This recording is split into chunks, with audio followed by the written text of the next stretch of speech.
Hello, everyone. Welcome aboard. Thank you so much for tuning in. And for those folks that are doing so after the fact and watching the recorded version of this, thank you very much. I appreciate you both equally. So let's not get started with the bullshit or whatever. It is Wednesday. I suck at that lately, but yes, it is Wednesday, and I am joined today by a gentleman who also has a podcast. It's called If They Won't Listen. I'm certainly used to that. There he is. How's it going, everyone?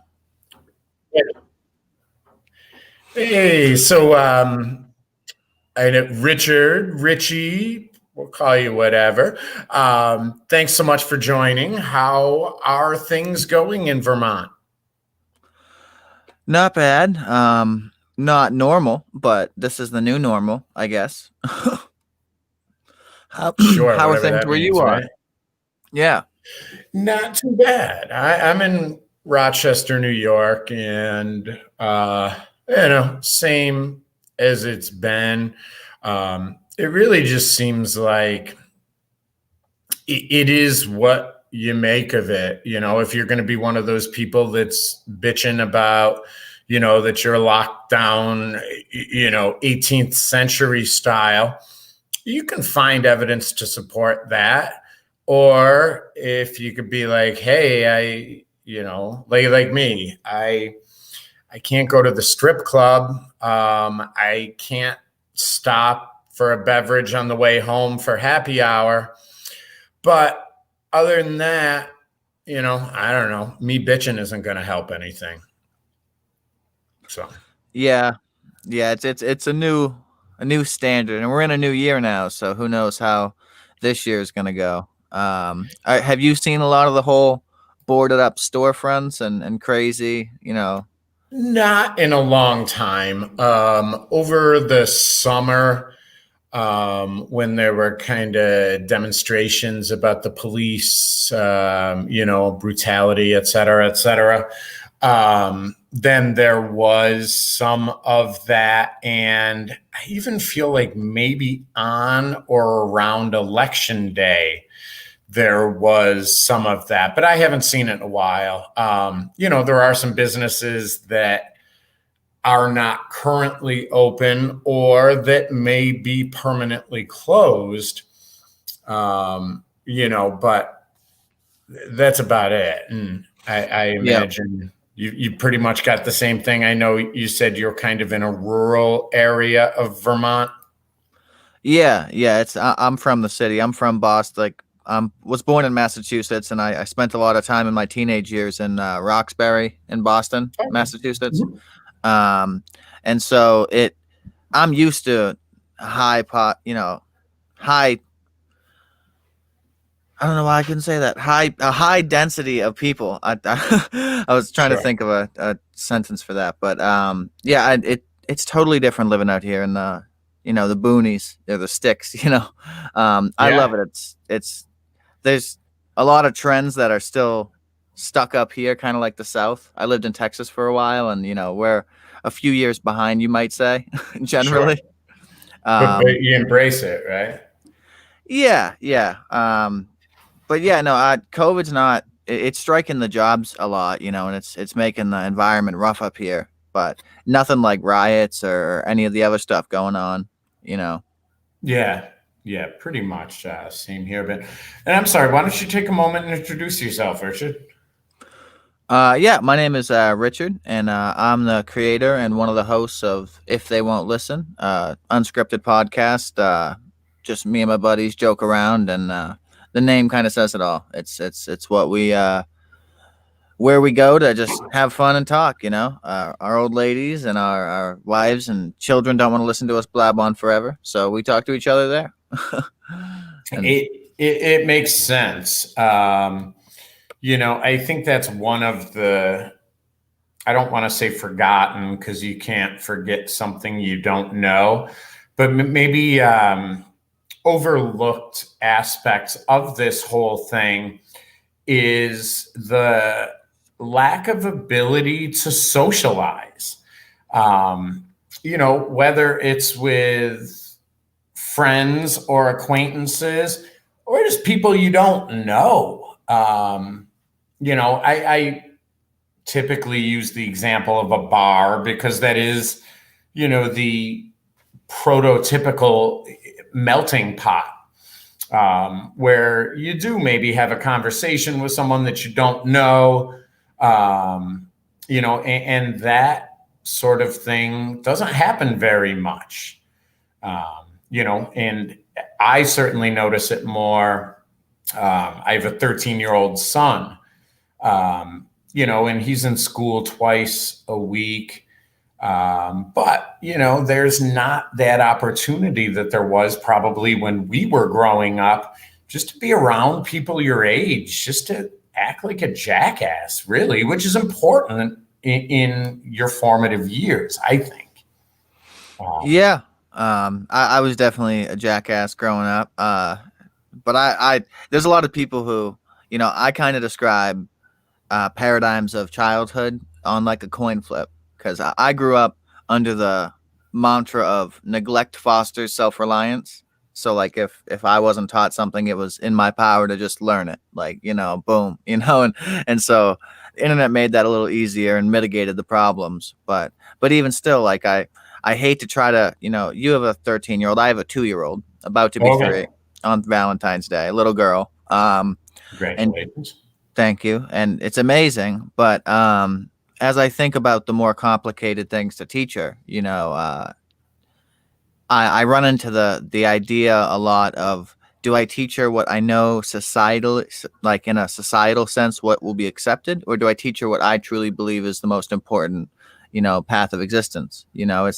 It's very hard to understand that, because I was used to being an outcast, but maybe that's not the path for everyone. And Sure. It's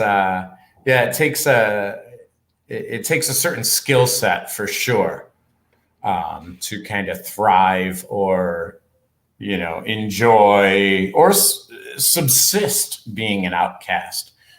But yeah, I definitely know what you mean in terms of parenting, because I would call it what you want, whether you want to be the cool parent or, you just don't want to be hypocritical, but you also like a breathing child, so it's like, you want to tell them, look, have fun, explore your boundaries, but don't fucking kill yourself. Yeah. It's I've, just having the one son, and then my girlfriend has 2 daughters, and it's funny because my brother has 3 daughters, but definitely different between boys and girls, I would think, and that's what I've seen. Yeah. So where are you on that parenting? And when they're 2, it's a lot different. They don't eat their shit in a day. You call it a good day. So certainly different struggles or things will pop up. But kind of where are you on that paradigm of maybe being overprotective while also letting your daughter have those life experiences? Well, she's incredibly smart and incredibly tall. So Right. I'm gifted, and she has great genetics, and I'm not remotely worried about her and this COVID thing. I'm worried about to some degree, like, not to go on a side tangent here, but as far as kids, Oh, if I haven't done it yet, I will. So don't even worry about it. as far as kids go, what's your thought on the whole mask thing? Because I know to the biggest extent, the generalized masks people are wearing are basically nothing. So that's not what I'm talking about. But if you were wearing surgical grade, truly mitigating masks that actually, help to some degree for certain particles at certain sizes, um, like with kids, man, it can't like I my argument, and it's not a very scientific one, is when is less air a good thing? And you know what I mean, like the germs, like the hygiene hypothesis. George Carlin had a bit about it back in the day. You shouldn't be rolling in shit, or rolling in salmonella, but rolling in dirt and mud is in fact beneficial. Yeah. So, I just find it so hard. Like I haven't put a mask on her at all, and most stores are like under 10, you don't have to. And so bada bing, bada boom. But I see 3-year-old, or maybe not 3-year-olds, but my daughter's 99th percentile for height. So when I see her, who's my belly button height, that's the size of a 5-year-old. And so like Right. I put them in the same weight class, but neurologically they're a few steps apart. But I swear I see 5-year-olds and they're on top of it. But I also see kid masks everywhere I go. Well, Like it was funny because I was thinking about this kind of, this topic, but a different vein of it. That one, kids are pretty fucking resilient. And, looking on it, I don't know what, we're 9 months in or whatever it is, to your 2-year-old, that's 20% of her life. So obviously she's not as cognizant of it, but things that, older people look at and say, holy shit, this is completely different than my previous X amount of years. Kids are just like, it's what they know. So to be honest, that part of it really hasn't even entered into my consciousness. And having a 13-year-old, it's just different things. Like I said, the big things for me is my son sits around and plays video games all day after he's done with school, and he's got his headphones on and he's talking to his buddies. And as much as I know that it's not healthy to play video games for 12 hours a day, I don't know what to tell him to do. He doesn't like reading. I love reading. I did when I was growing up, and I've told him, read a goddamn book. He doesn't want to. I'm not going to make him read a book, but I also can't tell him, go outside and play with your friends. Now, when I was growing up, if my mom left at 7:30 in the morning for work, I have a brother who's a year younger than me. So, in summers and days off or whatever, if she was out of the house at 7:30, we were out of the house at 7:45, and at the park, playing with our friends, just being jackasses, not blowing shit up or whatever, but just being kids. And a lot of times I hear adults and things lament that their children don't have the same childhood experiences. And I don't think that's important. I don't think it's important for my son to climb the same tree that I did, but I do think it's important for him to socialize with people around his age.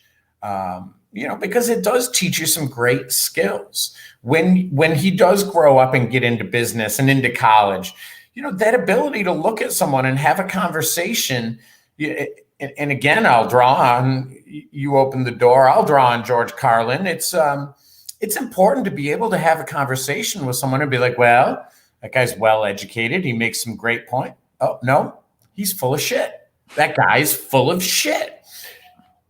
Which is fine, but I feel like the fewer face-to-face interactions you have, the worse judge of character and people that you are. As a younger person, than me, you said growing up with the internet and things, probably, you are very familiar and very comfortable with non-verbal and non-face-to-face communications. Would that be fair? Yeah, yeah. And I had the benefit where, like, we didn't have 4G when I was born, like my daughter, so it's a little different. But yeah, no, I definitely, I'm well versed in, the understanding of how the internet works, because there's even levels to that. You know what I mean? Like, you can say I know how to use the internet because you know how to use Google, but that doesn't mean you understand the algorithm that gives you your information, or anything Yep. to do with the biases that stand above what you can control. Um, and that makes it hard, because, like, when you're trying to, I'm not a chemist, so thank God I don't need to look up like top secrets about stuff for my experiment that maybe isn't dangerous, but it's definitely not public. Sure. Um, it it's just it's difficult. Sometimes I'm trying to look up an issue, and no matter how many times I formulate the sentence, I can't get a result. It's like, when you type a Yeah. word and spell check's like, I don't know, bro. And Yeah. you're Good like, luck. well, what the fuck? So, all right, spell check failed me. And so I don't I learn more every day, but I literally open the news app on my phone once a day, and like 75% of it is the headline is 100% clickbait. It's Absolutely. three words that aren't pertinent, and the rest are bullshit. And it's like, well, this isn't Yeah. what the article's about at all. I You just read. won't believe number 4. Yeah, Yeah. it's insane. And so I have to wonder how that's going to affect people in the future. You know what I mean? Like, constant 10 out of 10 stress all the time, just because it keeps your sales up, psychologically, that's abuse. Like, in the 1900s, you got maybe one piece of bad information a day, and it was brought by a carrier from 6 towns away. and Yeah. and Yeah. Absolutely. I'm in digital marketing, so I totally get what you're saying. And it's funny to me because I understand the mechanism. Um, I was thinking about this the other day, that the way technology works, it almost makes you feel like whatever you're doing is something that everybody else is doing. I'm a book collector and I sell rare books, modern first editions, and things.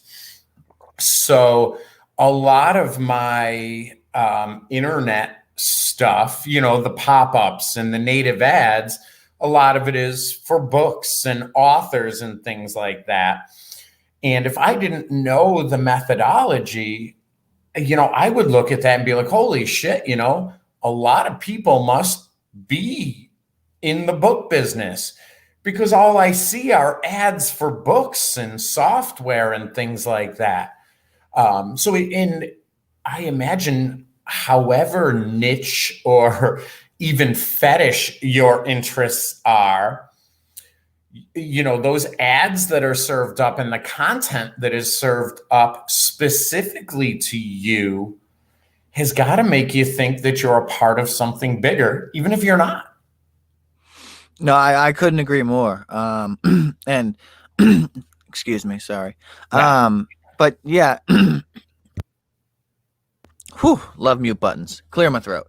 All right, but yeah, no, I couldn't agree more. And it's, especially for someone who doesn't understand. It's like, it's like the allegory of the cave. You know what I mean? Like, there's no language I can learn to teach you what you're ignorant to. And it's like, okay, I have to now play your game if I want to speak to you, because you're never gonna play my game. Right. It's like playing checkers while you're on 3D chess, and you're adding new levels, and they're like, you gonna move your checker piece? And you're like, no, okay.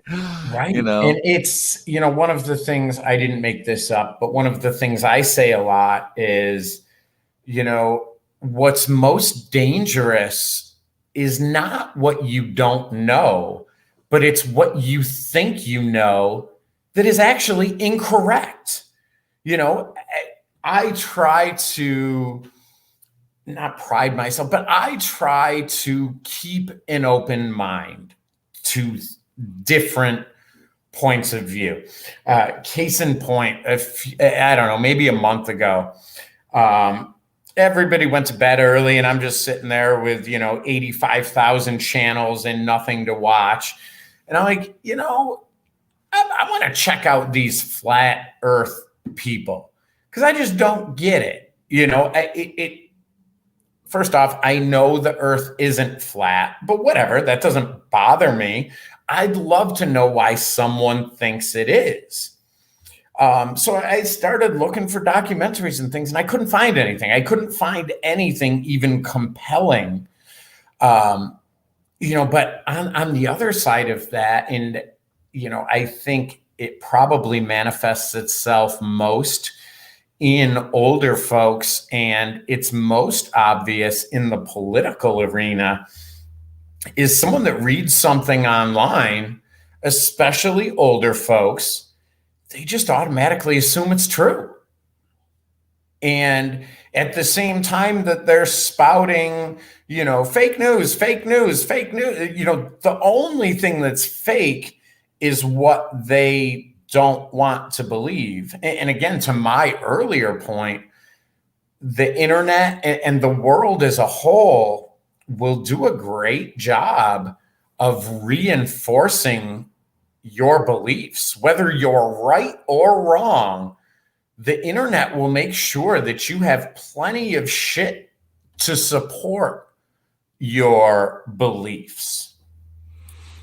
Oh yeah, no, it keeps pushing the same thing to you based on what you search for, and I think you get two aspects out of that. I mean, there's the giant, negative side of everything, all the things that will reach a cataclysm at some point, and then you reach the other side of it where it's like, well, one thing that makes America great is we have thousands and millions of people who are working on things that most of us are irrelevant.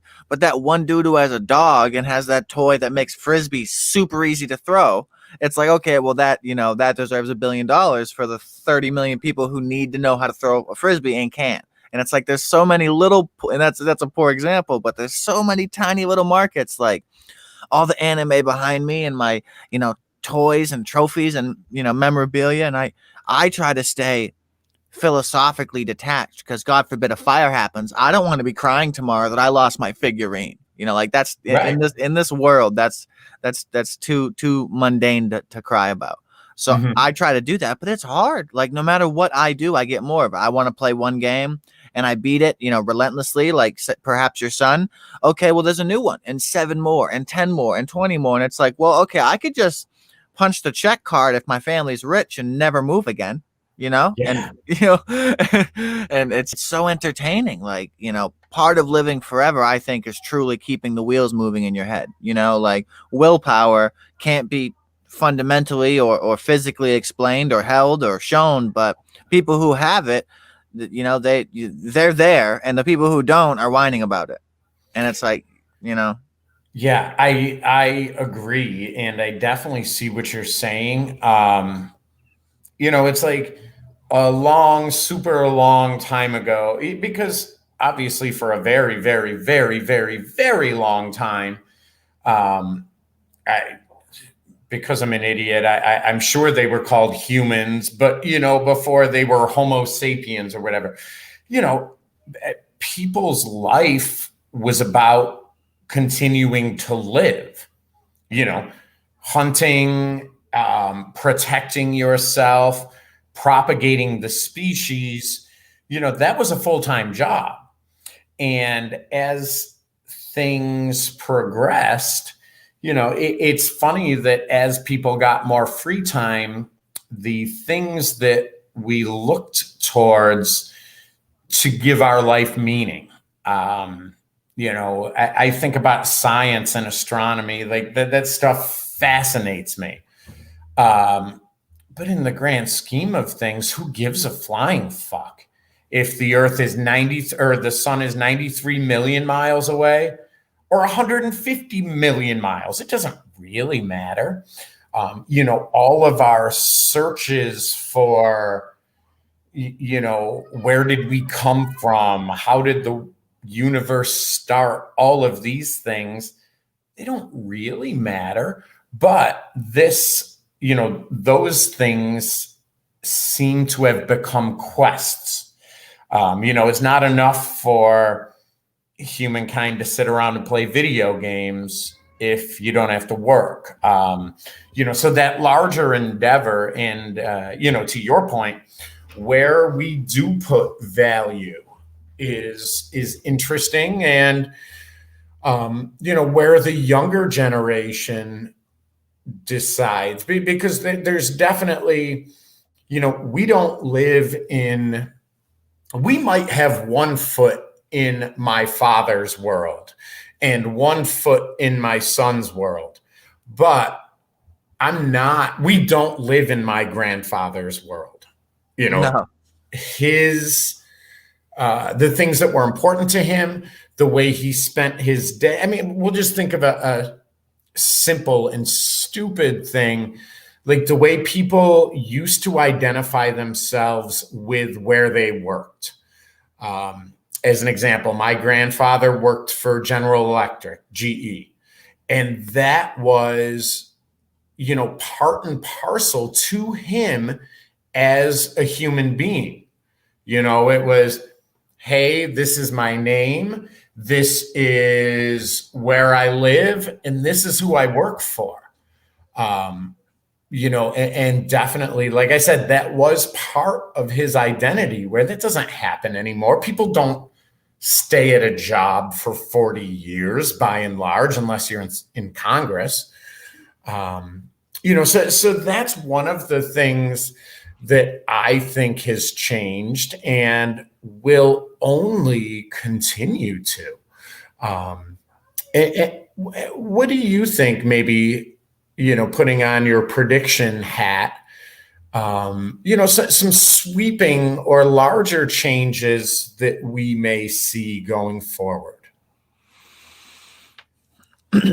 I mean, it really depends on what sector you're willing to look at, I think that's really fundamental. I'm heavy into philosophy, and so I look at a lot of stuff, but that stuff is mostly back-paged on Google. Like I'm never looking at, Philosophy Times and the front of, CNBC News. Like that's not, Sure.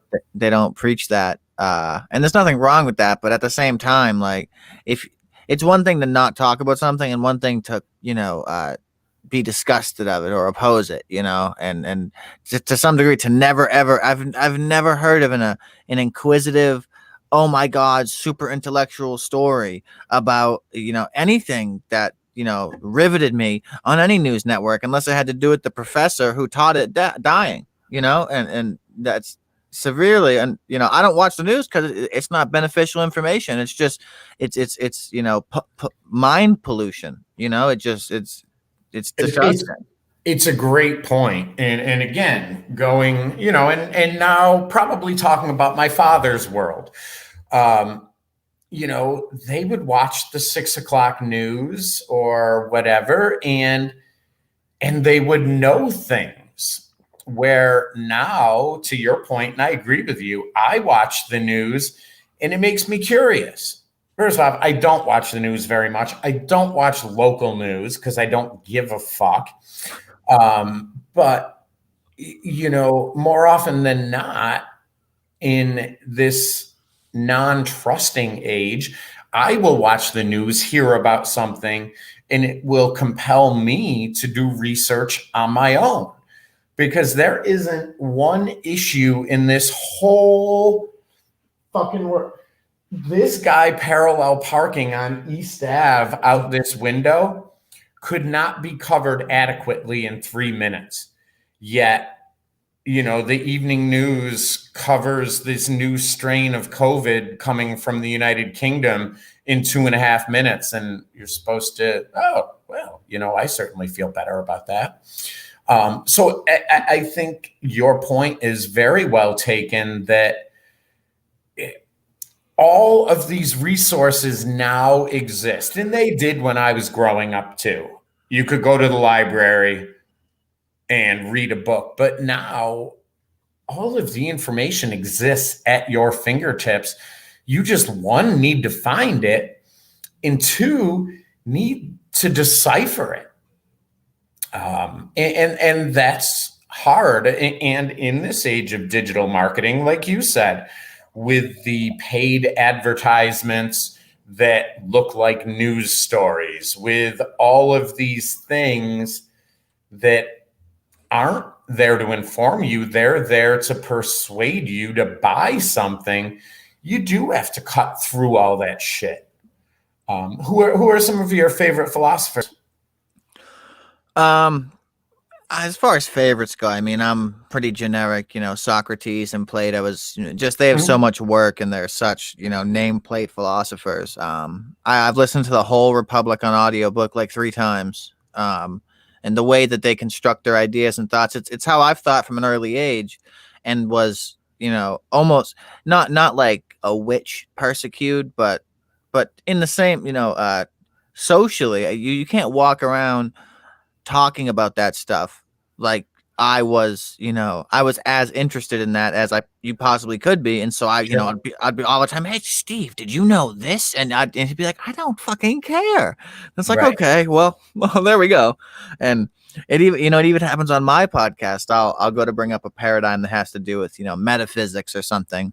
And I'll be like, that's really cool, isn't it? And they're like, yeah, what's next about sports? And I'm like, okay, and there's nothing wrong with that, but it's great. There's almost a palette that people have for topics, Mhm. and there's so many people and so many genres and demographics, and there's more there's more adjectives to describe how many types of people there are than there are numbers to count them. It's absurd, and Mhm. so to ask someone not to label someone is redundant, I agree.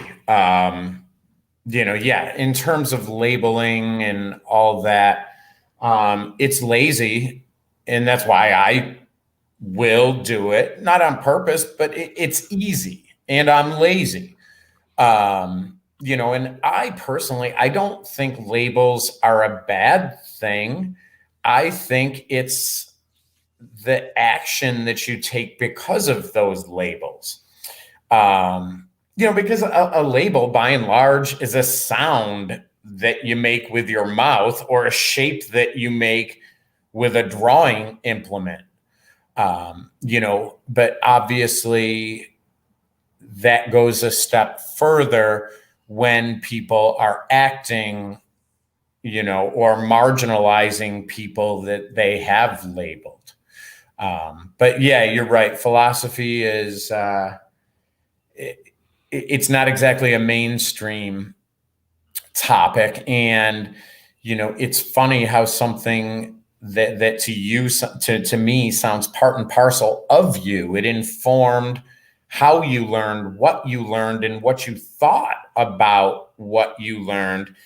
And then when you come across someone that has never fucking heard of Wittgenstein, and you say, well, how can you talk about this issue? How can you even feel one way or the other about this issue without even knowing about this library of knowledge and research that went into it?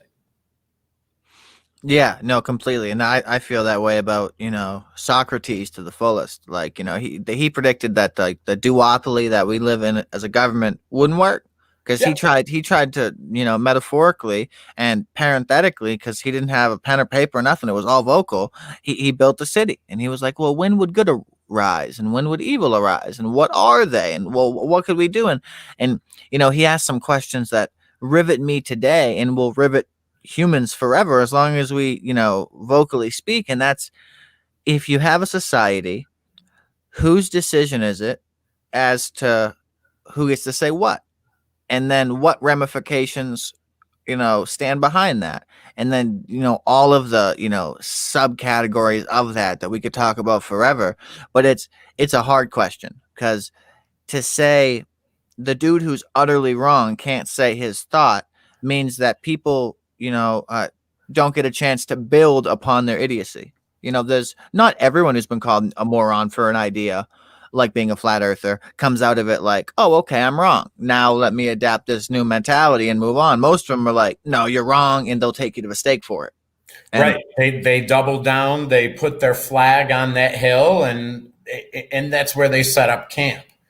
Now, can you think of something maybe in your own life, like where you held a belief very strongly that it turns out was incorrect, either because of new information or because of, knowledge or research. You said, hey, you know what?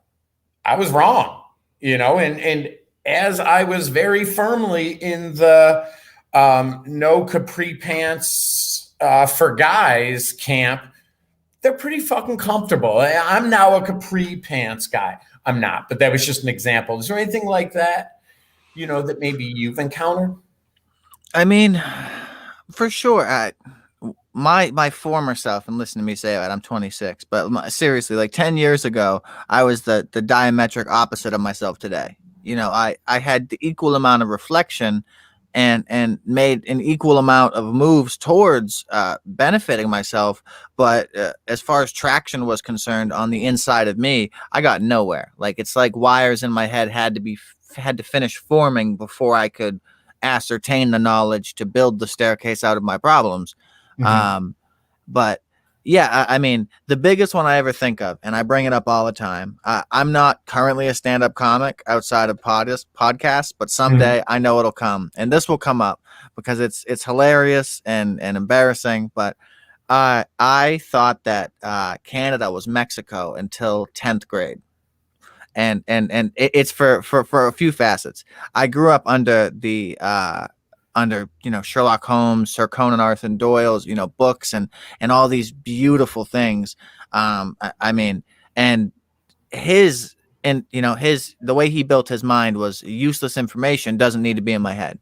So you know what I mean. You build a filter, and then I learned how short-term and long-term memory work, and it's everything enters your short-term memory. You can't stop that. Like, you can put on earplugs and take in nothing, but you can't stop what enters. The difference is if you actively try to bring something from short to long, it increases tenfold the ability to do so. And it's the opposite effort of that, an act of that, to get rid of useless information. You just have to be able to just forget anything, and it's counterproductive often. But geography, is my Achilles heel at 100%. I've my whole life had a GPS. I've always had a map. I've never been stranded in the woods without my GPS on my dirt bike's gas tank or my map in my backpack. I've had a compass. I knew what heading I lived, and it was all so I've never cared about what geography was. And one day we were talking about fireworks, and I was like, I don't know, 12. And this guy said, yeah, I'm driving across the border to buy some illegal fireworks for the 4th of July. And me, with a 5% understanding of America, went, oh, the border right above us. That's the closest border, and at the time I didn't even know Mexico connected to Texas. I didn't, it was out of my head. It was, it was the weakest part of my intellect. And so I raised my hand in 10th grade and was like, that doesn't really make sense to me because that's Mexico, right? And I had 18 of my closest friends go, really? And, I wear that embarrassment proudly, but it, in another way, you have to learn how to put your tail between your legs. And there's, and own that, yeah, you know what? I was wrong. It fucking happens, and what's funny about this world that people are trying to make us live in is that they would say it's almost more admirable to double down and say, oh yeah, no, fuck all you guys. You weren't there when they named that country. How do you know that the vast majority of it don't call it Mexico and speak Mexican? It's like, yeah, it's funny. I ran into someone, I met someone, like about a month ago, and she teaches art history at Brockport, the college that I went to. And we were just talking about things in general. And she made a great point that I haven't thought of, talking about history and because I'm a student of history, I'm kind of a student of everything. If I don't know something, but I'm interested in it, I try to learn about it. So as she was saying, that all of this time that we spend learning history is wasted if we don't know geography. And I hadn't given it much thought, but she's exactly right. Now, to your point, you're a little younger than me, and you didn't know that our neighbor to the north was Canada, which is incredible. Oh yeah. But also, you admitted it. How many people, learned it right along with you? But the other thing, and to this lady's point that we were talking about, I'm like, that's a great point, because it's one thing for, let's say, my 13-year-old, he may know that India and Pakistan don't get along. He might know that. He probably doesn't. But so you can know that, hey, India and Pakistan are rivals, they're enemies. Fair. But do you know they border each other? And China, I believe, and Russia. And I mean, I don't know the number, but there are, I'm sure, close to 24 countries that border Russia. So when we read these stories, if we don't have that geographical knowledge, then it's good to know, but there's a big chunk of it that we don't know. And that is, it's funny, geography is like that, because I'm the same way. People talk about, well, 65% of people can't pick out Iraq on a globe or on a map. I think that number's low. Oh yeah, that's super low. They're being generous to a lot of people, and that's Iraq. But how about Mozambique? How many people can find that country on a map? I can't. Mm-hmm. I could maybe pick the continent. So yeah, in this world that has become flatter and flatter, where I had a guy on the show a month ago in Japan. And he was in Japan, and we're talking just like you and I, so those barriers are broken down in terms of when I was growing up, I didn't know any Japanese people. I knew Asian people that I went to school with, so while the world is so much more accessible, a lot of the knowledge isn't there as to what it actually means. For sure. And to play devil's advocate, I mean, to the respect of what you were saying, I know you were talking about a professional in their field of geography relating to that. So in that aspect, I completely understand. But there's, personally, I think that there's a lot. I would personally, like, if you gave me a pen and a paper and said, okay, here's the school of you. You're only gonna be taught what you want. I would, hire the best psychiatrists and children professionals around, and kind of like Elon. He looked at the public school system and was like, nah, I'm not sending my kid there. And so he got together a bunch of well-rounded people, and he made his own sort of school system. And if I had the money, I wouldn't think twice about that. But I think geography is heavily important. It's ridiculously important. But like, to me, honestly, if you put my life on anything to do with geography, I'm dead. Like anything, even like I doubt I could name all of the states. No bullshit. There was a rhyme I knew in elementary school, but I haven't had to recite that in 20 years.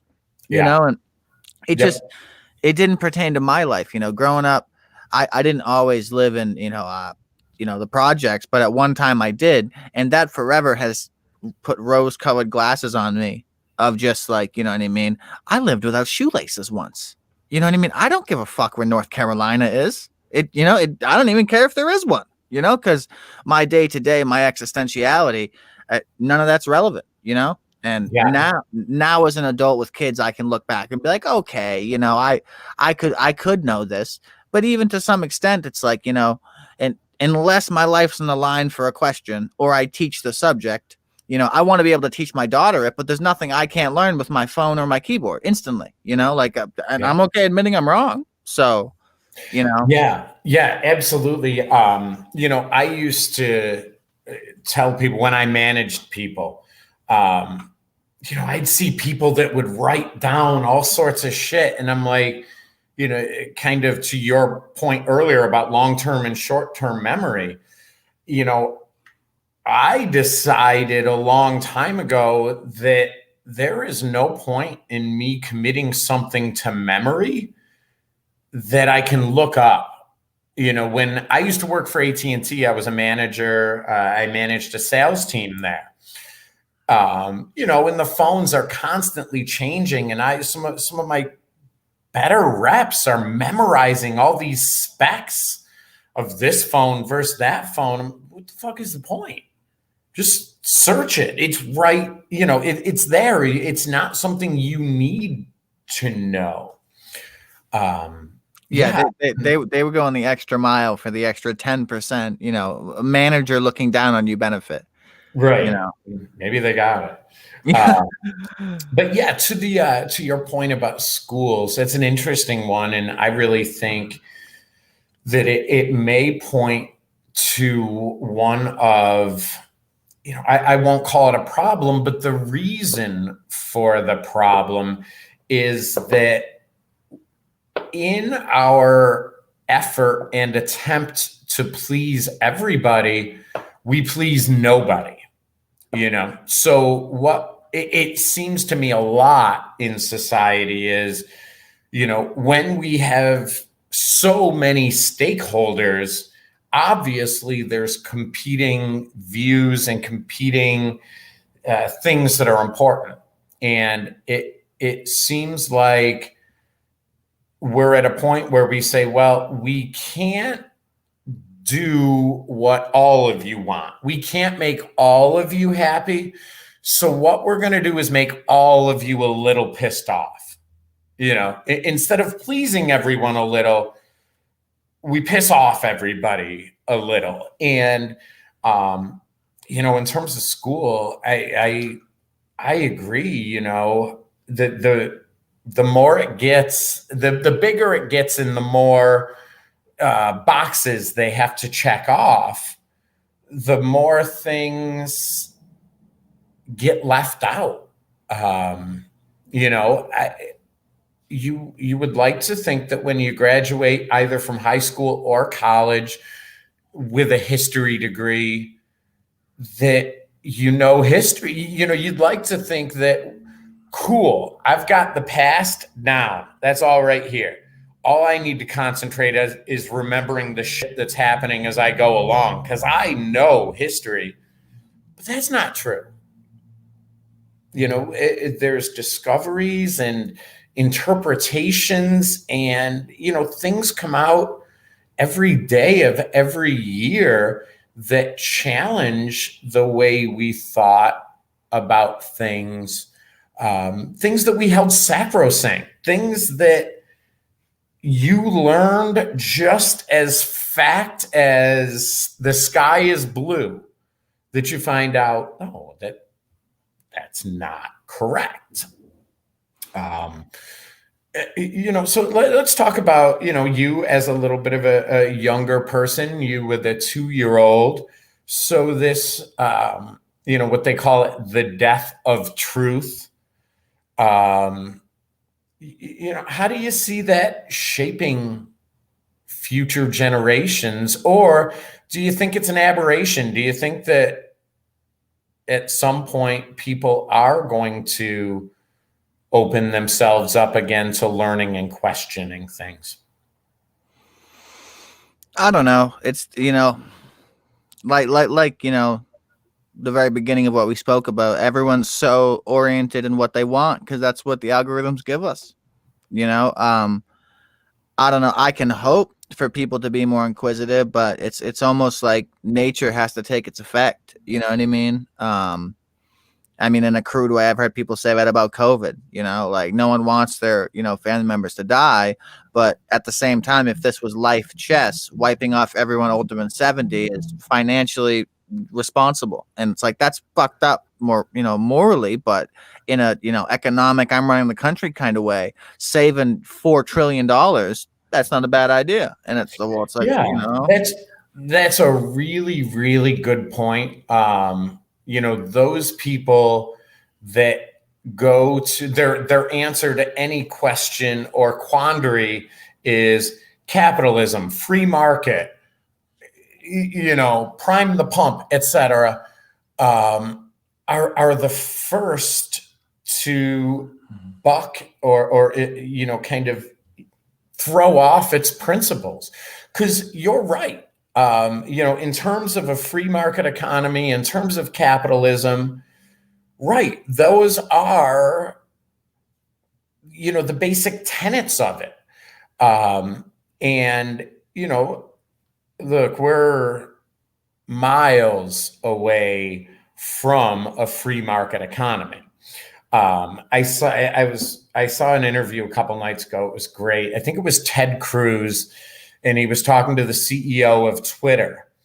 And Ted Cruz says, "So, are you going to tell me that you didn't interfere with the election and that Twitter and social media didn't interfere with the election?"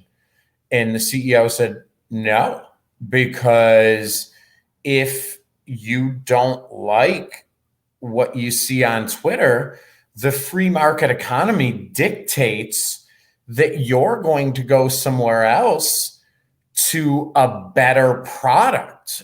And my product, Twitter, is going to go away."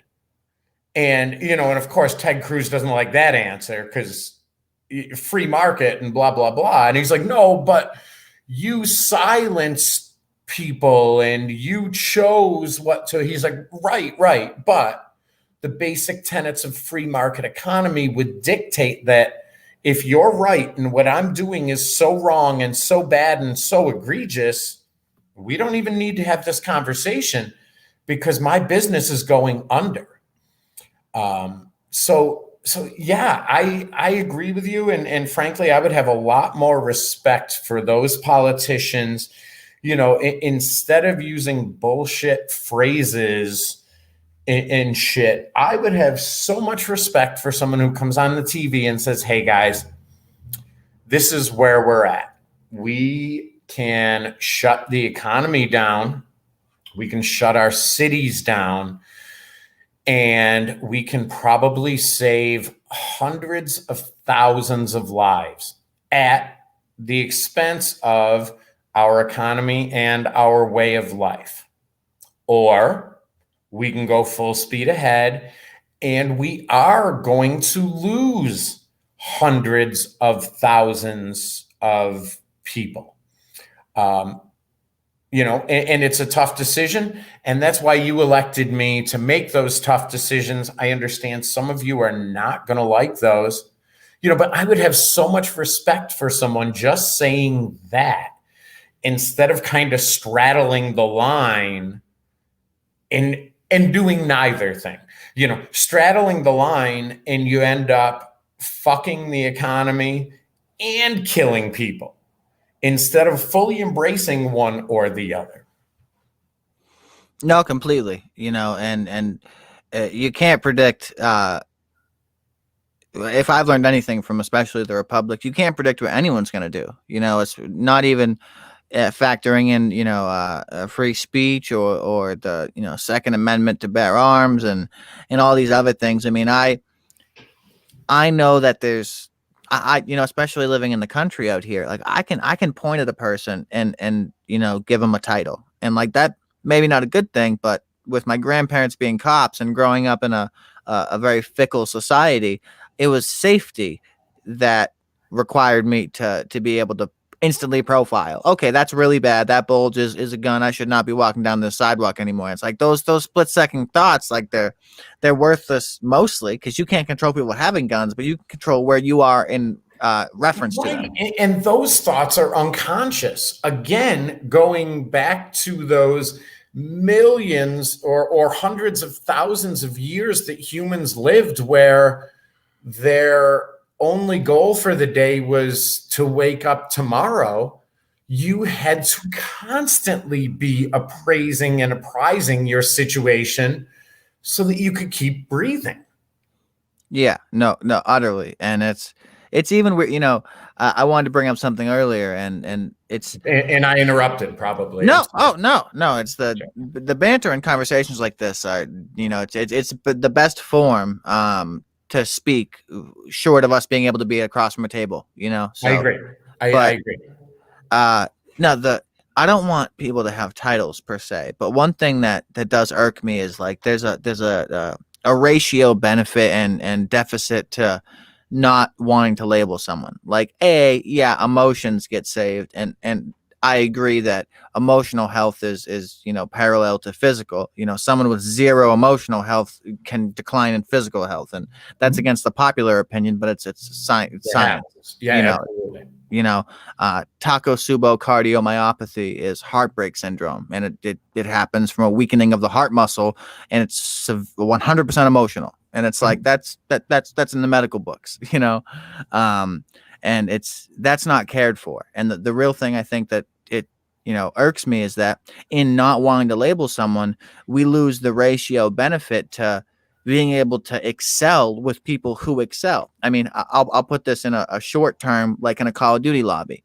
I'm not being egregious and mean when I kick a guy with a bad KD ratio because I'm trying to have the best chance to win. And it's like, okay, let's take this to a real life scenario. If I'm on SEAL Team 6 and I'm going to invade another country, I need a guy who hits every shot, wakes up on the dime, and never has a wrinkle in his bed. And that's not because I care or I'm trying to be strict. It's because I want the best probability. And it's like, so, I've had so many people get mad at me. Oh, it's not fair. Give me a chance. And it's like, well, statistically, I'm going to lose if I have you. And that's mean to so many people. And I don't want to be mean to that idea, but it's like, we lose that benefit. I can't go on an app and find the top percent. Like, unless I go to Mensa, I can't talk to geniuses and find just geniuses because that's looked down upon, or it's like, oh well, that's intelligence shaming. There's people with low IQs who wouldn't appreciate you being smart, and it's like, well, fuck, okay, I'll shut up. Yeah, and it's true, but yeah, you're right. And I think labels do serve a purpose.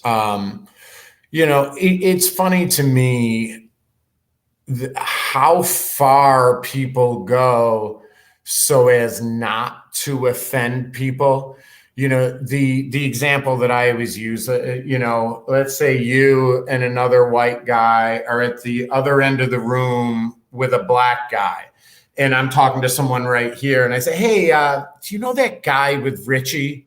The dude with the blue shirt and the half." You mean the black guy? Yes, I know him. His name's Jim. I don't think there's anything wrong as a means of identification saying, hey, what's the black guy's name? Just like I'm 6'4". If me and you are talking somewhere, someone's probably going to be, who's that tall guy again?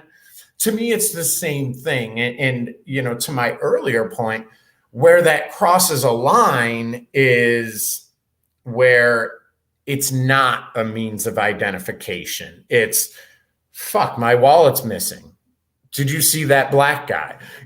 Obviously that's an extreme example, but I don't think the two are related. I don't think we have to or even can eliminate identifying someone by their physical characteristics, or then making the leap to say that is a cause or a facet of racism. No, entirely. And it's hard though, because there's countless people who would argue against what you said and go, no, well, that's close enough to racism that it's uncalled for. Because if you, it comes down to the whole like victim mentality. It's like anything can be perceived as a problem. It's like I say in my podcast description, anything we say should be taken with a grain of salt. We may say things in character that are untrue, egregious and mean. And I paraphrase that a little bit, but that's basically what I say in 90 words or less, is that, sometimes we're going to talk about something and you will know from context and vibrato and tone and all of the adjectives to describe how speech can be relayed in, a contextual sense, that we are, ham-handedly joking. And when someone's being rightfully hateful, there's a strict ellipses after what they say. It's like, okay, that was crude, and there's usually no quandary. Occasionally there is, but if there is, we suss it out. And it's just so hard. I can never know that anything you say is the truth because I can't get in your mind. Sure. And it's like that exists times 10 billion. And it's like, I don't care if there's 10 billion or 2 billion because I can't count that many. By the time I counted the first 100, I'd be out of sight of the rest of. It's like, that's a very good point. The people that get on comedians for saying things that are offensive or whatever, and I'll even take it a step further to, what you and I are doing. If I said something, let's say in the dozens of people that watch, get offended, and Jamie, you said blah, blah, blah, blah. You know what? I may have. I don't have a script. I don't know you. You and I didn't come up with parameters for this conversation. There very well may have been something that came out of my mouth that someone found offensive, or I'll own it, I may have said something offensive. Not on purpose, but we look at newspapers and articles, we look at the written word that someone took the time to put pen to paper or finger to keyboard, that an editor looked at, that then, you find, dude, how the fuck how did that get by the goalie? To where what someone says once shouldn't define your opinion of them. Exactly. And that can be misconstrued without even me saying it had to be, because any person who's ever said what you just said has been misconstrued. Like that's the part of the existence, and you believing that. Adversity is important, and I'm not a team. It's so hard to piss me off, and it's so hard to make me think that you have a poor mindset, because like I scheduled to have flat earthers on my podcast, and there was issues. I went as far to even send them a camera to get them on, and it ended up I would have had to send them a laptop to get them on. So, but I even respect that point of view, to the understanding that it's ridiculous. Like I will have a conversation with you about why you can truly believe that. Right. And not to speak for you, but it sounds like the rabbit hole that I tried to throw myself in. There must be something here, some small kernel or morsel of something that you can either explain it by the earth is flat or another way. And oh my God. All right, I'm going to pull this up. And as we wrap up here, this kind of jumped out at me the other night. I was reading this article about space and what is in space. And so basically it said that 70%, okay, here it is. So the third parameter is the cosmological constant, the mysterious dark energy that is at the root of the accelerating expansion of the universe. This accounts for 70% of the universe's total matter and energy budget. We don't know what this dark energy is either, but we know it exists because we've directly measured its presence through the cosmic acceleration. Do you know what my girlfriend calls what they call the cosmological content or constant? God. What? She calls it God. And she's a very religious person, and she has more faith than I could ever have because I'm so inquisitive. But her definition of God is completely different than that. But what these scientists, and it's just very funny to me, these scientists are basically saying 70% of what's out there, we don't know what the fuck it is, but we know it exists. We've proven it exists by measuring it, but we don't know what it is. And, someone like my girlfriend and those people, religious people, devout people, will be like, you're an idiot. That's God. You measured it. It's God. But scientists say, no, we don't know what it is yet. but we know it's not God. We do know that. So yeah, it's a great point that, people can look at two different things or people can look at the same thing from two or multiple different ways and each be equally sure about what it is. No, 100%. It has to do with, a plethora of things that I don't even think we're still evolving in the evolutionary scale if we don't get wiped out by the great filter, so to speak. Sure. We don't know what we're doing. We're sitting here acting like, we have control of these countries. We don't even have control of our synapses. And we want to talk about building countries. I barely got control of my bowels. Yeah. Seriously. But it's a work in progress, man. I think that's key. I love talking with, educated gentlemen like yourself. And even if someone says they're educated and you find out they're not, if they do it with enthusiasm, gusto, and happiness, I almost don't want to argue, because there's more than enough people who are smart and are cynical, nihilistic, and there's nothing bad with that, but it's like, you can only listen to nihilism for so long before you're like, okay, someone cut up some happy stuff. You need to laugh. I totally agree, Richie. Well, the time flew by, as it always does. Rich, it was great meeting you. Definitely appreciate it. Best of luck on your podcast. That's if they won't listen, and you can find it on the Apple iTunes and the Google Play Store. It's on video is on YouTube, and audio on Podbean and iTunes. Yep. Perfect. Cool. Anything else you got to plug or want to say or anything, Rich? No, thank you for having me on, and it was awesome, and it was fun, and I look forward to talking to you again. Maybe I can have you on my show sometime. It would be a pleasure. You've got my info. Feel free to reach out. I'd love to. Awesome. Thank you for having me on. Absolutely, Richie. Take care and be well up there in Vermont, Mexico's neighbor. That was a good one. Yeah, you almost had me for a second, but Not again. Not again.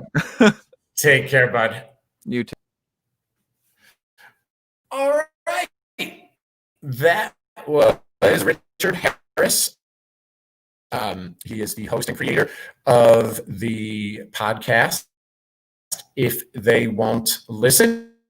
That was really cool. I enjoy these types of conversation, obviously, because I talk a lot. So, thank you very much, everyone. Stay safe out there. Stay smart. If you can't stay smart, try to get smart. And if you don't want to get smart, just try not to sound dumb. Fair? All right.